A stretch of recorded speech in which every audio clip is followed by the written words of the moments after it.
Hello all! Sankranti పండుగ సందర్భంగా 'ప్రభాస్' ఫ్యాన్స్‌కి గిఫ్ట్‌గా ఆల్రెడీ 'కల్కి 2898 ఏడీ' రిలీజ్ డేట్‌ని అనౌన్స్ చేశారు.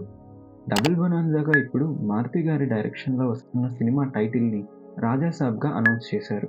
ఇది ఎప్పటినుంచో వింటున్న టైటిలే కాగా ఈ ఫిల్మ్ థీమ్ కూడా తెలిసిపోయింది. అది లాస్ట్‌లో చెప్తాను. వీడియో లాస్ట్ వరకు చూడమని కోరుకుంటున్నాను. డీటెయిల్స్‌లోకి వెళ్తే మీరందరూ ఇది గమనించారా? 'ప్రభాస్' అని లాస్ట్‌లో డబుల్ ఎస్ అని ఉందేంటి? ఇది పోస్టర్ బ్రేక్‌డౌన్‌లో డీటెయిల్ అయితే కాదండి. అది జస్ట్ ప్రింటింగ్ మిస్టేక్ మాత్రమే. ఈ విషయం ఒక్కటే కాదు. మరో ఇంపార్టెంట్ అప్డేట్ ఏంటి అంటే ఇది ఒక హారర్ నేరేటివ్ అని తెలిసింది. ప్రశాంత్ నీల్ మామ 'ఉగ్రం' థీమ్ తీసుకొని 'సలార్' చేసినట్టు మారుతి గారు ప్రేమ కథా చిత్రం థీమ్‌తో 'రాజాసాబ్‌ని' తీయకపోతే చాలు అని కోరుకుంటున్నాను.